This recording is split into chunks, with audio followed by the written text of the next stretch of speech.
A very good morning, just past 8 by the clock this Friday morning. We are back with another edition of Breakfast News over the next 60 minutes. You know, it's going to be power-packed news as we bring you all the developments that happened overnight, and we look forward to the day ahead. Also, Ganesh Chaturthi, greetings to one and all. People celebrating it all over India and the world. But remember, we are in COVID times, so let's all stick to COVID or adhere to COVID protocols when we keep celebrating these festivals. I am Anil Thomas. With me this morning to take you through the next 60 minutes is my co-anchor Rukma Datta. Rukma, good morning. A very good morning to you, Anil, and to all our viewers as well. As Anil just said, it's a power-packed news are ahead on Breakfast News this morning here on DD India. We'll be talking about how the BRICS Summit, the 13th edition of the BRICS Summit, concluded with the New Delhi Declaration. The focus was on Afghanistan and COVID, among various other issues.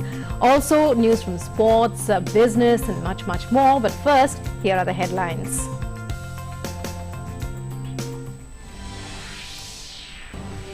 In the 13th BRICS Summit, the heads of Brazil, Russia, India, China and South Africa emphasized on increasing mutual cooperation. Action plan against terrorism passed. Prime Minister Narendra Modi calls the grouping a powerful voice for emerging economies in the world. Says we have to ensure the next 15 years for BRICS are result-oriented.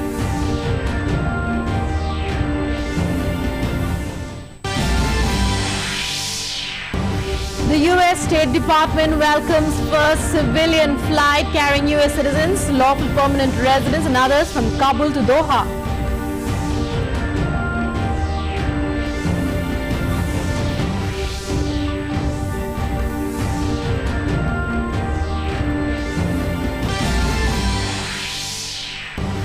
President Ramnath Kovind accepts resignation of Baby Rani Maurya as Governor of Uttarakhand.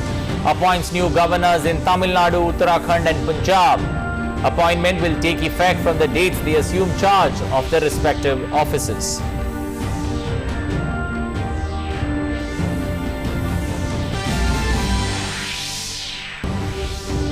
India's largest vaccination campaign against COVID-19 continues in full swing. So far, over 72 crore vaccinations administered, over 73 lakh doses given on Thursday.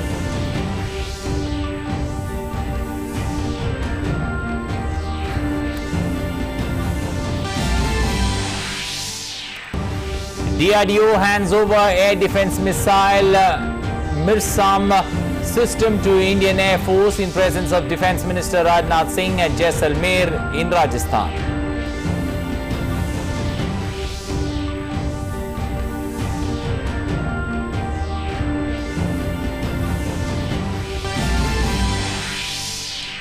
In women's singles semi-finals at the US Open, Canada's Leila Fernandez defeats Aryan Sabalenka of Belarus in first semi-final.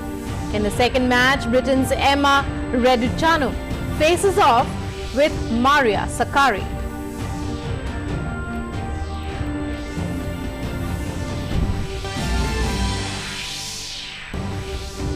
Fifth and final cricket test match between India and England will start from today at Old Trafford in Manchester. Visitors India lead the 5-match series 2-1.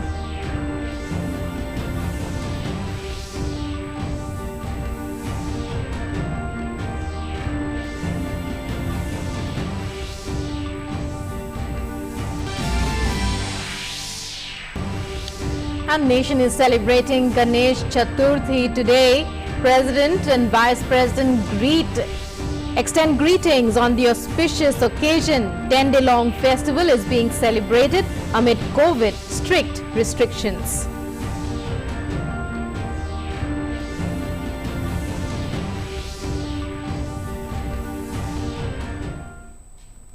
Well, those are the headlines at the top of the Zar. Now for the stories in detail, starting first up with the top story coming from the BRICS Summit, where India was leading the chair.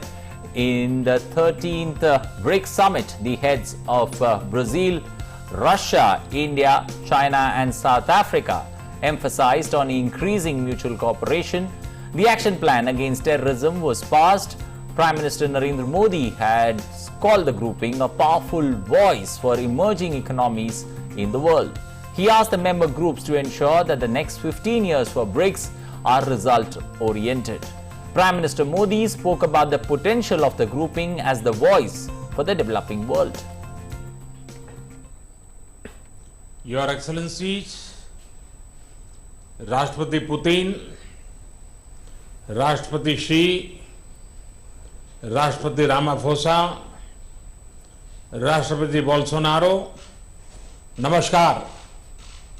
When leaders of the world's 5 major emerging economies met virtually for the 13th BRICS summit, the agenda was boosting cooperation and helping rebuild economies in times of a global pandemic. The theme this year is BRICS at 15, intra-BRICS cooperation for continuity, consolidation and consensus. This year, India is the chair of BRICS, an acronym denoting Brazil, Russia, India, China and South Africa. As the chair, Prime Minister Narendra Modi laid out the agenda for the summit. He said that though the grouping had achieved a lot over the last 15 years, this was not the time to rest on one's laurels, but to ensure the next 15 years prove fruitful. BRICS ने new development bank, contingency reserve arrangement और energy research cooperation platform जैसी मजबूत संस्थाओं का सृजन किया है। निसंदेह गर्व करने के लिए हमारे पास बहुत कुछ है, मगर यह भी महत्वपूर्ण है कि हम आत्मसंतुष्ट न हो और हमें यह सुनिश्चित करना है कि ब्रिक्स अगले 15 वर्षों में और परिणामदायी हो। The Prime Minister said all 5 nations constitute a powerful voice for emerging economies of the world. This forum has effectively focused global attention on the needs of the developing world. Spelling out the achievements, Prime Minister Narendra Modi said that collective action in the coming days should make the grouping even more relevant. मुझे विश्वास है कि आज की बैठक BRICS को भविष्य में और उपयोगी बनाने के लिए उपयुक्त दिशा देगी। हम महत्वपूर्ण वैश्विक तथा क्षेत्रीय मुद्दों पर भी चर्चा करेंगे। Russian President Vladimir Putin raised the Afghanistan crisis and said that Afghan soil should not be used to promote terrorism and drug trafficking. Russia, just like its BRIC partners, has consistently spoken for establishing a long-awaited peace and stability on the Afghan soil. The citizens of this country have fought for decades and deserve to exercise the right of defining what their state will look like on their own.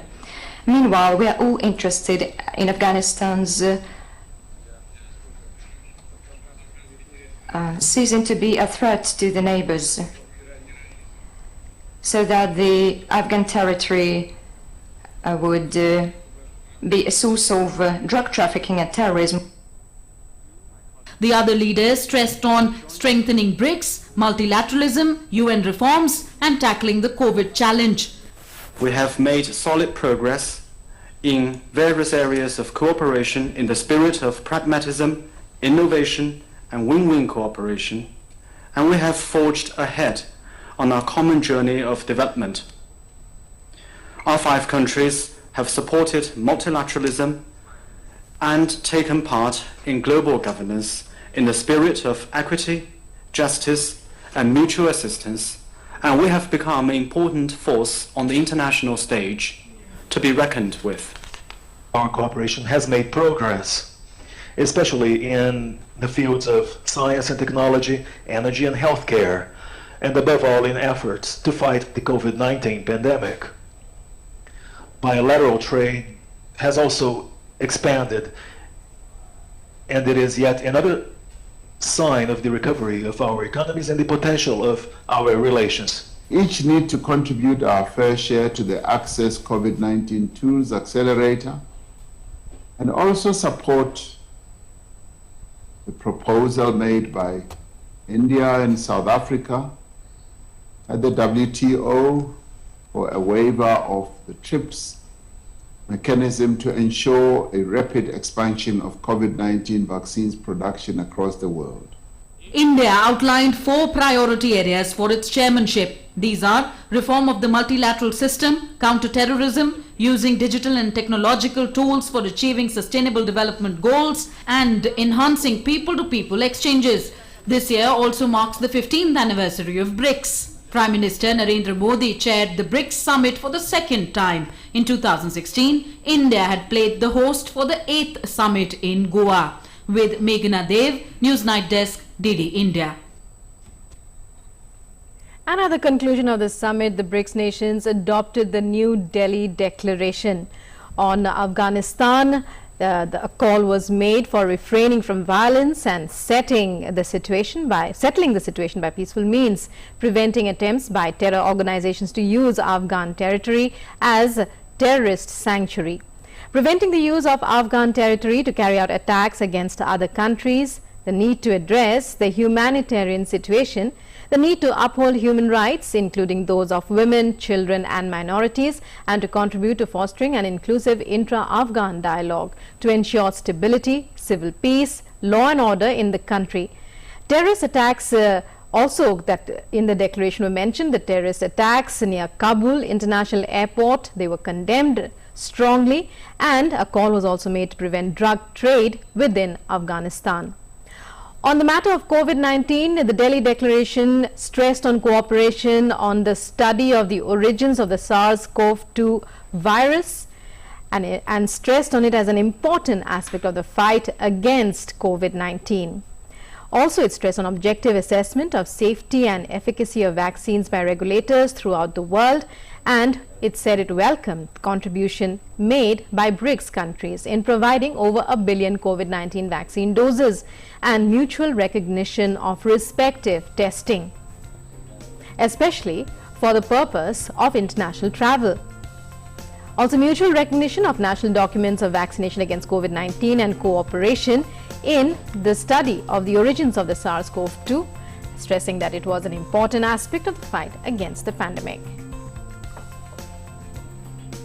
Well, there was strong reference in the New Delhi Declaration to the BRICS counter-terrorism plan as a measure for implementation of the BRICS counter-terrorism strategy. Leaders expressed strong condemnation of terrorism in all its forms and manifestations. There was strong reference in the New Delhi Declaration to the BRICS counter-terrorism action plan as a measure for the implementation of the BRICS counter-terrorism strategy. Leaders expressed strong condemnation of terrorism in all its forms and manifestations and committed themselves to combating terrorism in all its forms and manifestations again, and particularly of cross-border movement of terrorists and terrorism financing networks and of safe havens. But there was also a lot of discussion on Afghanistan, with referring to it in a joint statement, the New Delhi Declaration as well. Leaders called for refraining from violence and settling the situation by peaceful means in Afghanistan through an inclusive intra-Afghan dialogue to ensure stability, civil peace and law and order.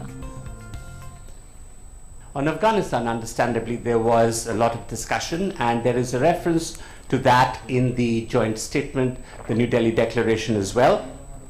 Leaders called for refraining from violence and settling the situation by peaceful means in Afghanistan through an inclusive intra-Afghan dialogue so as to ensure stability, civil peace, law and order in the country. They also underscored the priority of fighting terrorism, including preventing attempts by terrorist organizations to use Afghan territory as terrorist sanctuary to carry out attacks against other countries. well, in the declaration, they also emphasized to uphold the human rights, including those of women and children and minorities in Afghanistan. Brazil President Jair Bolsonaro in his remarks also referred to the central role of the UN Security Council in addressing the Afghan issue. They also emphasized that the humanitarian situation to uphold human rights, including those of women, children, and minorities. And we also add that President Bolsonaro in his remarks also referred to the central role of the UN Security Council in addressing the Afghan issue. And Prime Minister Narendra Modi has said that he was delighted to host the virtual BRICS summit in the 15th year of BRICS. In his tweet, the Prime Minister said BRICS has taken many new initiatives during India's chairship. He called for BRICS to contribute to the post-COVID global recovery on the motto, build back resiliently, innovatively, credibly and sustainably. He further said the member countries discussed important regional and global issues, and he thanked BRICS partners whose support helped India's chair achieve many firsts. The Prime Minister also said that the BRICS agenda now spans culture and communications, sports and space, disaster resilience and digital health, employment and environment and more. Moving on, India and Australia are expected to focus extensively on further ramping up the overall defense and security ties and boost strategic cooperation in the Indo-Pacific at the inaugural 2+2 ministerial dialogue to be held tomorrow in New Delhi. External Affairs Minister Dr. S. Jaishankar and Defence Minister Rajnath Singh are scheduled to hold the dialogue with Australian Foreign Minister Maurice Payne and Defence Minister Peter Dutton. Australia's Foreign Minister Maurice Payne and Defence Minister Peter Dutton will arrive in India today ahead of the 2+2 ministerial dialogue. The defence and military cooperation between India and Australia is on an upswing in the last few years. Both India and Australia are part of Quad or Quadrilateral Coalition that resolved to work towards ensuring a free, open and inclusive Indo-Pacific. And in a major boost to air defense capabilities, Defense Minister Rajnath Singh handed over the first firing unit of the medium-range surface-to-air missile MRSAM system to the Indian Air Force on Thursday at an induction ceremony in Jaisalmer. Rajnath Singh congratulated DRDO, IAF, Israel Aerospace Industries and Indian industries for their synergistic efforts in developing the system. He said the induction of MRSAM system will prove to be a game changer in strengthening India's defense. He further added this is another step towards self-reliance in indigenous defense technologies. He also reiterated the government's resolve to strengthen the security infrastructure of the country to deal with any challenges arising out of the rapidly changing global strategic scenario. He stated that modernization of the armed forces and building a self-reliant defense industry are being accorded top priority. He stressed on the need for a strong military and said the government is leaving no stone unturned to ensure the security and overall development of the country.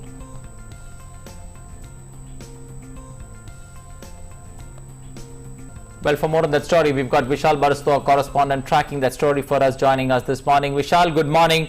Vishal, the Indian Air Force getting MRSAM, it's considered to be a game changer. How is it a game changer in the first place? And are there strident steps now being taken with regards to this particular technology coming in, especially when it comes to Atmanirbhar India or self-reliant India? Well, a very good morning to you, Anil and Rukma. Yes, as you rightly said, and you heard the minister saying that this is going to be a game changer. We need to understand that Rajasthan has an international border of 1,048 kilometers, out of which Jaisalmer shares the line share. And that is very important. And you saw in 1971 war of the Longowal that it was a game changer and much to the advantage of India in 1971 war when India defeated Pakistan decisively. Now, when we are talking about the medium surface to air range missile, now this is a very important achievement for both the Indian Air Force and also for Indian Army, because it provides an air defense against for our ground assets, which is very important. As I told you, this is a very, very long border. Now, when we are talking about this missile is powered by indigenously developed rocket motor with a control system for high maneuverability, and it provides the missile is capable of multiple engagements against aircrafts, fighter aircrafts,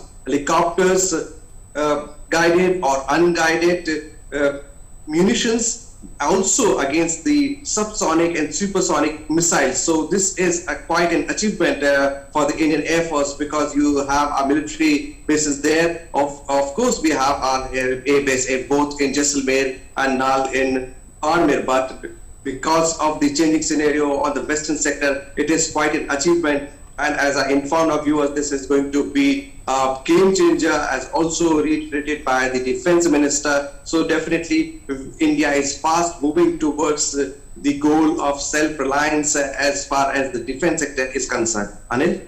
Right, well, the defense minister has termed it as a giant leap in self-reliance as far as the defense sector is concerned. India laying great stress on that. In fact, well, just a few days back, we also heard about how women will now be inducted into the NDA. But when we talk about the indigenous development of weaponry and so on, what other projects, were there any other projects that he mentioned in the days to come?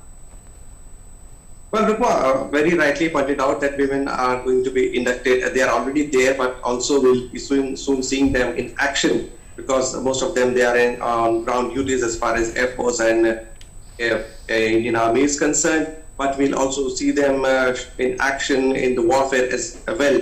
And now, when we talk about India's self-reliance, now there are a lot of defense corridors are coming, especially the one we saw in UP. Now, these defense sectors would provide the ancillary industries that would support the defense system of the country, because we have seen how India has been buying defense systems from Israel, from Russia, from USA, and these countries they have their expertise in the defense sector, and they earn millions of dollars. And if India has to become self-reliant, that it has to focus on not starting off with large weaponry, but also with the support system that is required. Now, when we talk about machine gun, there are a lot of things that we need, because when the machine gun is not working properly, then we need replacements.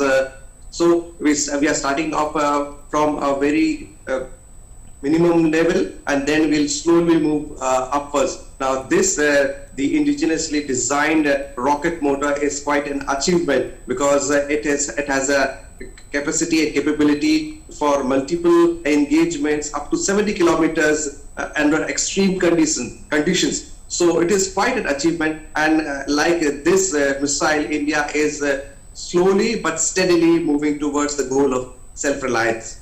Okay, we'll leave it there. Thank you and appreciate you joining us this morning, giving us an insight, especially into that MRSAM missile system that's come as a big boost to the Indian Air Force.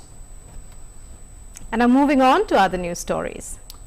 Well, the Modi government has approved the purchase of 56 new transport planes from Spain for the Indian Air Force. 16 aircrafts will be delivered in flyaway condition from Spain, and 40 will be manufactured in India to boost the Make in India. Nandita Dagar has the report. The Modi government has approved the purchase of 56 C-295MW transport aircraft from Airbus Defence and Space SA from Spain for the Indian Air Force. C-295MW aircraft is a transport aircraft of 5 to 10 tons capacity with contemporary technology that will replace the aging Avro aircraft of the Indian Air Force. 16 aircraft will be delivered in flyaway condition from Spain within 48 months of signing of the contract, and 40 aircraft will be manufactured in India by Tata Consortium within 10 years of signing of the contract. This is the first project of its kind in which a military aircraft will be manufactured in India by a private company. All 56 aircraft will be installed with the indigenous electronic warfare suite. The project will give a boost to the aerospace ecosystem in India, where several MSMEs spread all over the country will be involved in manufacturing the parts of the aircraft. This project is an example of Atmanirbhar Bharat initiative of the Modi government, as it offers a unique opportunity for the Indian private sector to enter into technology intensive and the highly competitive aviation industry. This project will result in reduced imports and will increase the exports. The project is expected to generate 600 highly skilled jobs directly and over 3,000 jobs indirectly, with an additional 3,000 medium skill employment opportunities. It will involve development of specialized infrastructure in the form of hangars, buildings, aprons and taxiways. MRO facilities will also be set up in India for this aircraft before the entire batch is delivered. The plan is to develop this facility as a regional MRO hub for various variants of the C-295 aircraft. In New Delhi, this is Nandita Dagar for DD News. And the President has accepted the resignation of Baby Rani Maurya as Governor of Uttarakhand. President Ramnath Kovind has appointed new governors in Tamil Nadu and Uttarakhand. Nagaland Governor R.N. Ravi has been appointed as Governor of Tamil Nadu. Lieutenant General retired Gurmeet Singh has been appointed Governor of Uttarakhand. Governor of Tamil Nadu Banwari Lal Purohit, who was holding additional charge of the Governor of Punjab, has been appointed as regular Governor of Punjab. Governor of Assam Professor Jagdish Mukhi has been appointed to discharge the functions of the Governor of Nagaland in addition to his own duties until regular arrangements are made. Well, in a landmark achievement, India's COVID-19 vaccination coverage has crossed 72 crore landmark milestone. More than 73,80,000 vaccine doses were administered in the last 24 hours.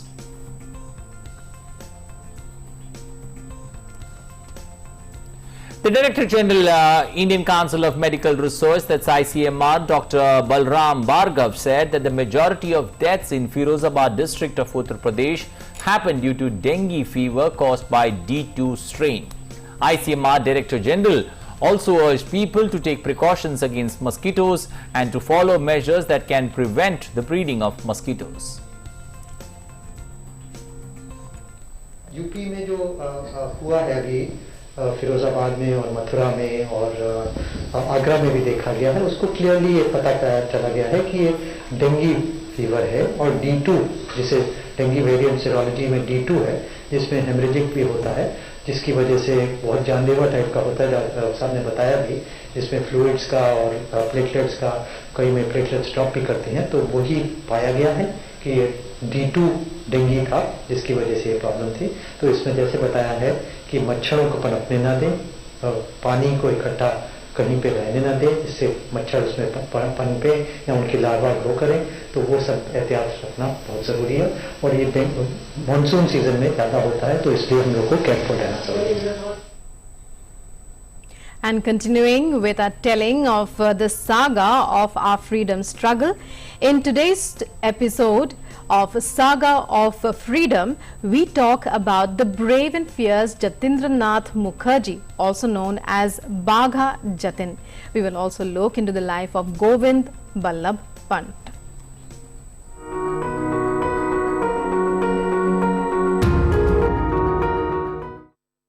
This day in 1915, one of the fiercest freedom fighters of his times, Jatindranath Mukherjee, had the final battle with the British and was martyred.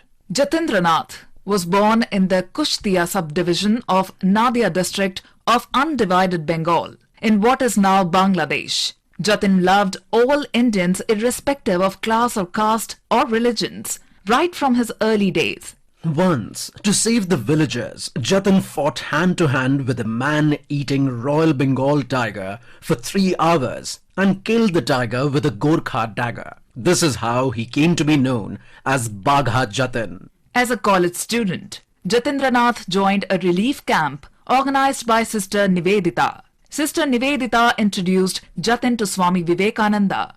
Vivekananda instructed Jatin to take up the mission to serve the motherland.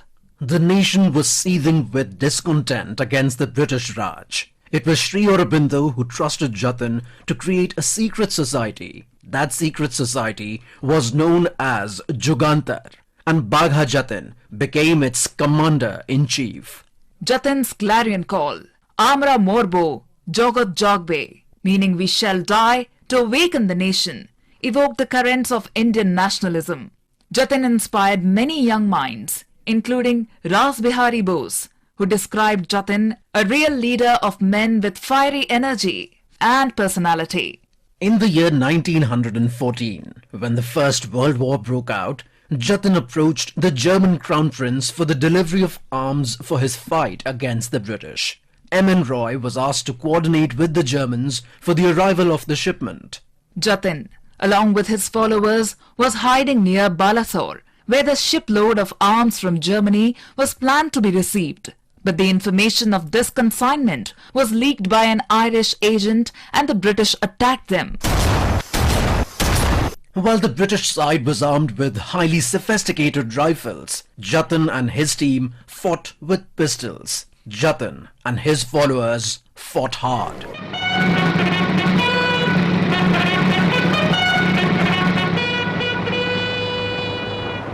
But Baga Jatin was seriously wounded in the battle, and the next day he succumbed to injuries in Balasore City Hospital. The poet Nazrul Islam hailed the Battle of Balasore as the haldi ghat of New India. Balasore budi balaner তীর নব ভারতের হলদি ঘাট উদয় গোধূলি রঙের আলাপে উঠেছিল যথা অস্তপাত আনিল গগন গম্বুজ ছোঁয়া কাঁপিয়া উঠিল নীলচল অস্ত্র বীরে ছুটি ধরে আনি মধ্য গগনে কোন পাগল আপন বুকের রক্ত ঝলকে পাংশুর বীরে করে লোহিত বিমানে বিমানে বাজে দুন্দুকি থর থর কাঁপে সর্বভীত দেবকী মাতার বুকের পাথর নড়িল কারায় অকস্মাৎ বিনা মেঘে হলো দৈত্যপুরীর প্রাসাদে সেদিন বজ্রপাত।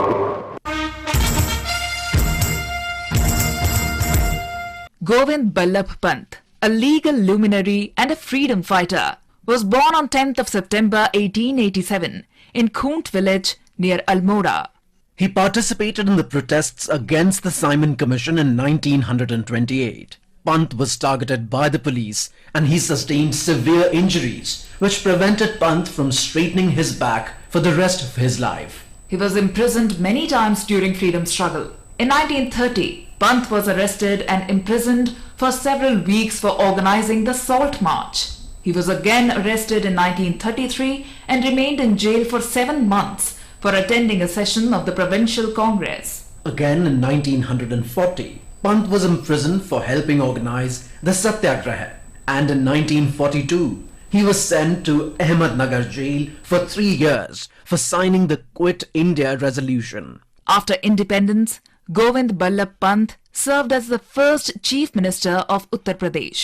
He left for his heavenly abode on the 7th of March 1961 at the age of 74, while still in office as the Home Minister of the country.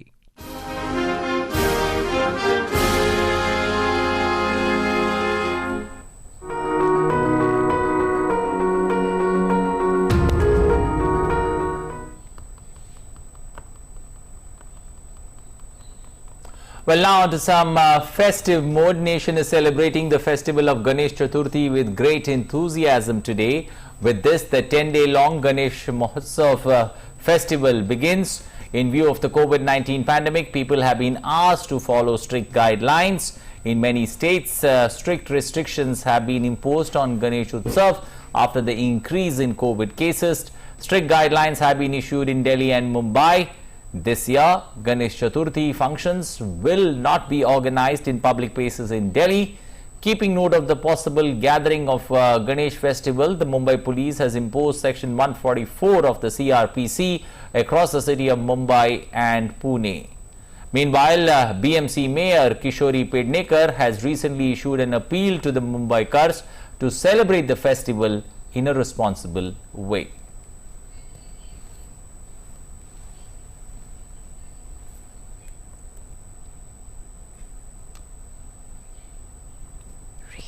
On the auspicious occasion of Ganesh Chaturthi, President Ramnath Kovind has extended greetings and best wishes to all the fellow citizens living in India and abroad.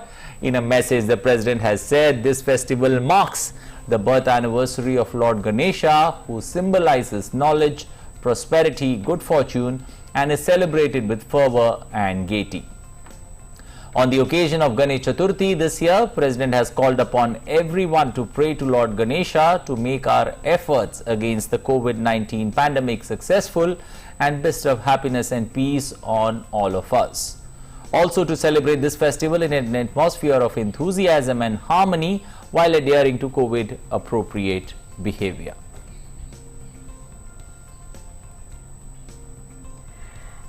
And Vice President Venkaiah Naidu has also extended warm greetings and good wishes to people of the country. In a message, he said Ganesh Chaturthi marks the birth of Lord Ganesh, who is revered as an embodiment of wisdom, prosperity and good fortune. In India, it is a common practice to invoke and chant the name of Lord Ganesh to remove any obstacles in one's endeavors. Each year during Ganesh Chaturthi, people bring home and make colorful Ganesh idols with love and devotion and worship the Lord with utmost piety. This 10-day-long festival witnesses prayers, huge gatherings, processions, culminating with the immersion of the idol Ganesh Visarjan on the last day. The celebration of Ganesh Chaturthi also signifies the cycle of birth, life and death. It is believed the Visarjan symbolizes the return of Lord Ganesh to Kailash.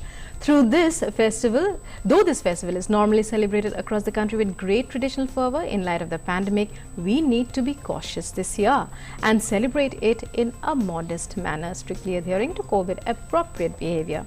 May the festival usher in peace, prosperity and happiness in our country. Prime Minister Narendra Modi also greeted the nation on this auspicious occasion. He tweeted in Hindi, "आप सभी को गणेश चतुर्थी की मंगल कामनाएं। ये पावन अवसर हर किसी के जीवन में सुख, शांति, सौभाग्य और आरोग्य लेकर आए। Ganpati Bappa Morya." What he meant, wishing all of you a very happy Ganesh Chaturthi. May this auspicious occasion bring happiness, peace, good fortune and health in everyone's life.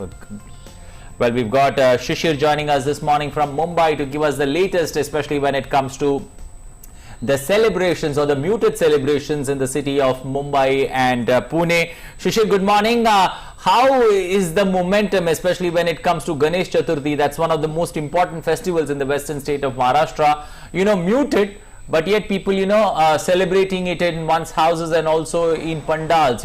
Are they all very much under control, COVID protocols being followed, and people still coming out to celebrate this particular festival with fervor and gaiety? Well, absolutely, Anil. First of all, I would like to extend a warm greetings to all our viewers on this auspicious occasion of Ganesh Chaturthi here. You rightly said here that this time around the celebration is quite muted, yet simple, and of course everyone is following the directions given, guidelines given by the state government and also by the local authority here. Well, like every year, this time around the celebration is quite different in Mumbai, particularly if you look at the entire situation of the COVID pandemic situation prevailing in the state, and that's the reason we have seen quite a simple celebration in Mumbai. Currently, I am standing at the Lal Bagh Cha Raja Ganeshotsav Mandal. This is one of the popular Ganeshotsav Mandal in Mumbai. Probably people come here from all across state, even from the different states as well, to take a darshan of the beloved idol here. But this time around, these are the visuals you are seeing on the pictures. As per the guidelines, the state government have already stated that all the public places, especially Sarvajanik Ganeshotsav Mandal, will have to follow these guidelines here, according to which only 10 people have been allowed here from the Ganeshotsav Mandal can be here inside. So as per the guidelines now, the puja has not started at Lal Bagh Cha Raja here, because every year we see that quite early in the morning people throng to these places. We see long queues outside this Ganpati Pandal here. But this time around the situation is quite different. Let me show you the picture from Lal Bagh Cha Raja, that how the different celebration we are seeing in Mumbai. Well, obviously, these pictures actually speaks thousands words here. You asked me a question that what kind of celebrations going on in Mumbai. Well, the Mumbaikars are adhering to the rules and following the regulations set up by the state, by the government and the local government here. Not just Mumbaikar, but even the Sarvajanik Ganeshotsav Mandal is also adhering these norms here. Well, this time around, as you know, Anil, that Mumbai is known for its Ganeshotsav festival, and especially the big Ganpati idols that set up at these Ganeshotsav Pandal here. But this time around, the height of the Ganpati statue has been reduced to only 4 feet for Sarvajanik Ganeshotsav Mandal, and for those at home it is just for 2 feet here. So obviously these kind of directions given by the state government. At the same time, section 144 have been imposed in Mumbai and Pune, and government and the authority have to already appeal people not to gather in public places here. And that's the reason even people have also accepted this appeal from the government here. But that does not mean that people are not celebrating. There has been joyous mood among people, and that's what we have seen here. this entire festival from home, and that's what the picture is seeing across Maharashtra here. Obviously, the numbers are quite less this time around, especially the Sarvajanik Ganeshotsav Mandal numbers is comparatively less what we have seen pre-pandemic era. But in spite of that, many of these Sarvajanik Ganeshotsav Mandal is organizing the festival here. Obviously, last year due to pandemic, we have seen here that most of these pandal have not set up the idol here, not set up the statues here at the Ganeshotsav Mandal here. Instead, they went for a welfare work here. Most of them have organized a blood donation camp, a plasma donation camp. Even Lal Bagh Raja and other Ganeshotsav Mandal in Mumbai have also followed the same thing. This time around, though the authority has given them permission, but the authority have also told them that they should make sure that people should not gather around these places, because this may lead to increase in numbers of COVID patients, and that's the reason taking this responsibility. Even the Sarvajanik Ganeshotsav Mandal have also taken strict actions, and that's the reason we have seen quite empty Ganeshotsav Pandal in Mumbai, but the festive mood still continues.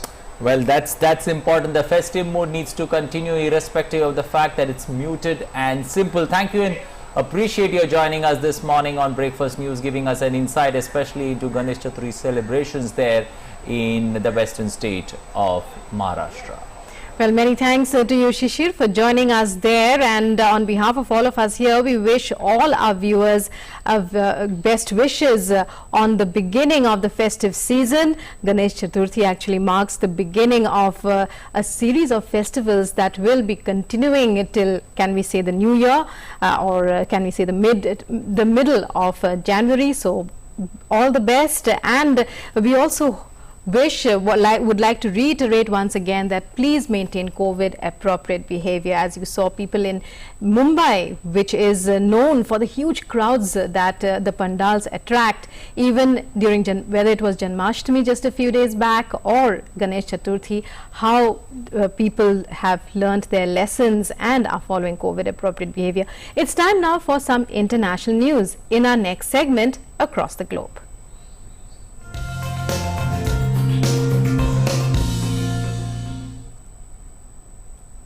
Well, the first international commercial flight since the end of last month's chaotic Western airlift from Afghanistan arrived in Qatar's capital Doha on Thursday. About 113 passengers were on board, including US, Canadian, Ukrainian, German and British citizens. Passengers were reportedly taken to Kabul airport in a Qatari convoy after safe passage was agreed. Although international flights have gone in and out with officials, technicians and aid, this was the first such civilian flight since the evacuation, which followed the Taliban's seizure of the capital on August 15th as foreign military forces pulled out. Taliban authorities had agreed to let 200 American civilians and third country nationals who remained in Afghanistan after the end of the US evacuation operation from Kabul airport.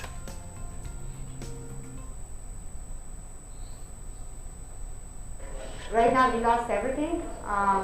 We don't know anything about the schools, banks are closed, our money is locked in the bank. All of a sudden another government came and they took over, they changed our flags. It's really frustrating and depressing that we see that. But I try to tell my family and people to stay positive. Hopefully they'll bring something good, as the American government is promising and other governments are pushing them to. And the White House released a statement confirming that US citizens had flown and also thanked Qatar, saying the flight was the result of careful and hard diplomacy and engagement. It said the United States will continue these efforts to facilitate the safe and orderly travel of American citizens, lawful permanent residents and Afghans who worked for the United States and wish to leave Afghanistan. That we have been in regular contact with American citizens and others to whom we have a special responsibility in Afghanistan, both before the end of the U.S. government-led evacuation effort and after. And so as part of that, we invited more than 30 American citizens and LPRs to be on this flight. Now, not all of them ultimately chose to depart Afghanistan. We certainly hope and we certainly expect there will be additional opportunities for Americans and others to whom we have that commitment to depart Afghanistan if they so choose, using this and potentially other means as well.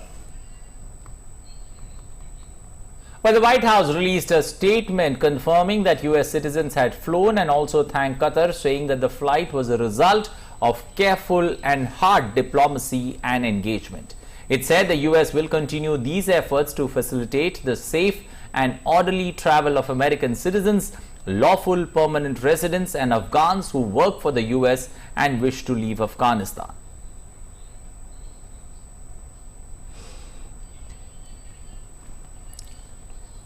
As part of their commitment to allow those with travel documents to leave if they so choose. Our team in Doha and the Special Representative for Afghanistan Reconciliation, Ambassador Khalilzad, have stressed with Taliban officials that additional steps such as these will be well received by the international community. We've been working around the clock and in close coordination with our Qatari partners, including the Secretary's in-depth discussions this week with his counterpart, Foreign Minister Al-Thani, to facilitate the safe departure of US citizens, LPRs, and at-risk Afghans. And the United Nations Special Envoy on Afghanistan has said the Afghan staff of the body are being increasingly subjected to harassment and intimidation since the Taliban came to power on the 15th of August. She told the Security Council that UN premises had largely been respected, although there were some exceptions.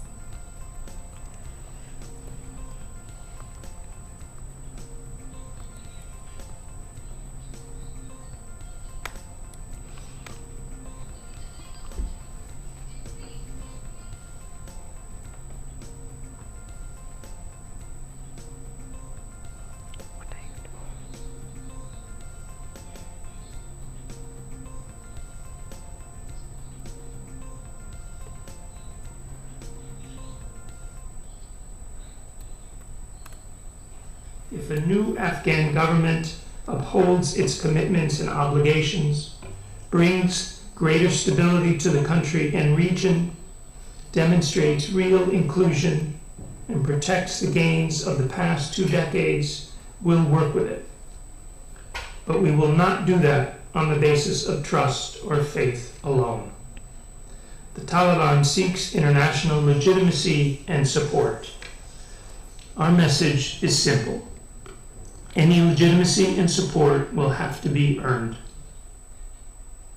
Senior U.S. diplomat Jeffrey De Laurentiis told the Security Council the members of the Taliban have engaged in reprisals against UN staff throughout the country. He also called on the Taliban to respect the independence and neutrality of the United Nations. This body, on multiple occasions, committed not to recognize an exclusionary government nor to support the re-establishment of the Islamic Emirate as stipulated in the Security Council Resolution 2513.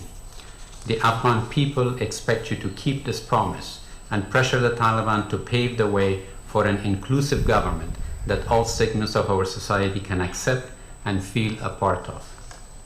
The people's protest in the past few days is a strong message to the Taliban that Afghans of all background and creeds will not accept a totalitarian system imposed upon them. They demand their freedom and want to have a say in shaping the future destiny of their country. I therefore ask you to withhold any recognition of any government in Afghanistan unless it's truly inclusive and formed on the basis of free will of the people. Meanwhile, Nobel Peace Prize winner Malala Yousafzai has urged the United Nations Security Council to recognize girls' education as a powerful tool for building peace and security. She even asked the Council to protect Afghan women and girls. I urge the leaders at Monday's Emergency Aid Conference to agree to a generous financing package to ensure all Afghan children can return to school as soon as possible.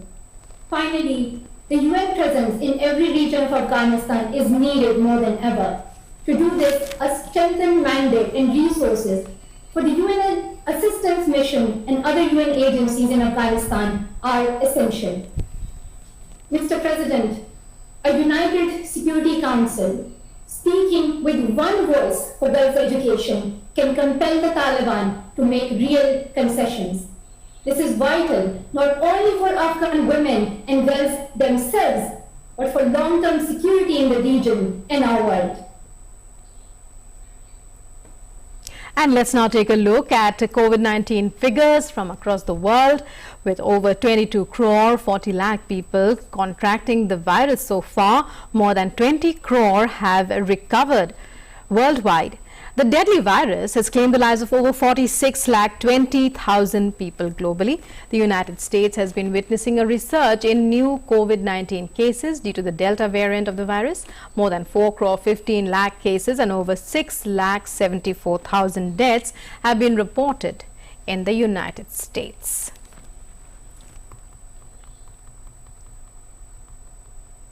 And time now for some sports news in our next segment, Sports Track.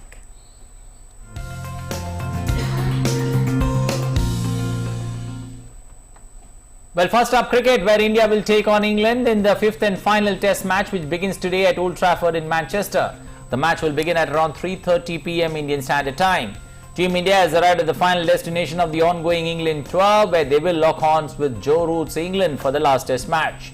The visitors, led by Virat Kohli, lead the 5-match series 2-1 and will be looking to push themselves to take the Patori Trophy home. They will look to field their best 11 in the final face-off to end the series on a 3-1 triumph on English soil.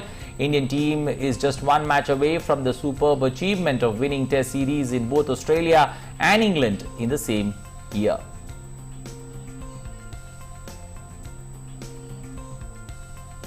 And in tennis, in the US Open, in the women's singles semi-finals being played today, Canada's Leila Fernandez defeated Aryan Sabalenka of Belarus in the first semi-final. Fernandez won the first set 7-6, while Sabalenka won the second set 6-4. But later, Leila won the third set 6-4 to reach the finals. Maria Sakkari will face now Emma Raducanu in the second semi-final.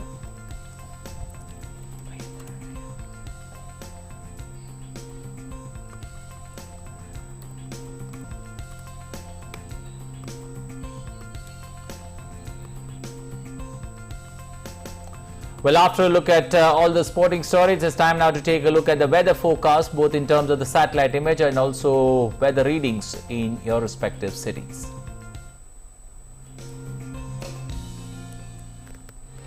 The satellite picture shows a cyclonic circulation lying over central parts of West Madhya Pradesh and adjoining East Rajasthan, extending up to middle tropospheric levels, and the monsoon trough lies south to its normal position. Under the influence of likely formation of a low pressure area and its west-northwestward movement, consequent strengthening of lower level westerlies along the west coast, fairly widespread to widespread rainfall with isolated heavy to very heavy falls likely over North Konkan, South Gujarat, Odisha, Chhattisgarh from the 12th to the 13th of September.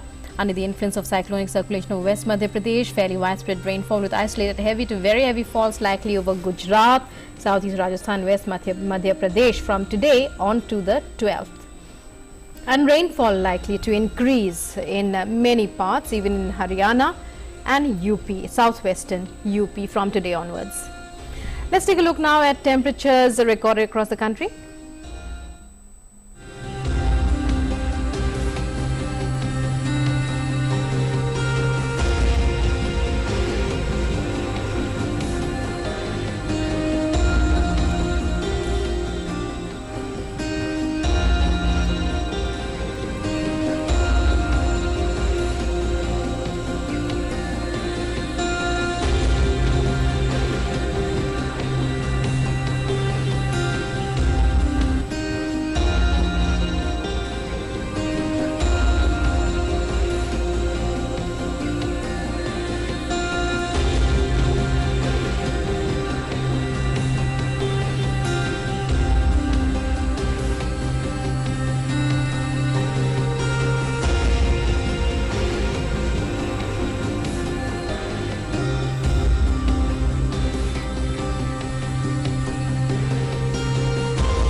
Well, before we end this edition of Breakfast News, we leave you with an image of the day that's going to help you brighten your day. But before that, do not forget to follow COVID protocols, and also do not forget to get yourself vaccinated. Remember, that fight against COVID-19 continues. So if you and I get vaccinated, we all stand a better chance to see a better tomorrow. So please get yourself vaccinated, and we leave you with, what's the image of the day, Rukma? Well, it's Ganesh Chaturthi, so best wishes from all of us here once again. It's the start of the festive season, and as we go, we leave you with these visuals of the festival being celebrated with great pomp and fervor across India. Take a look and enjoy. Namaskar. Bye-bye. Take care.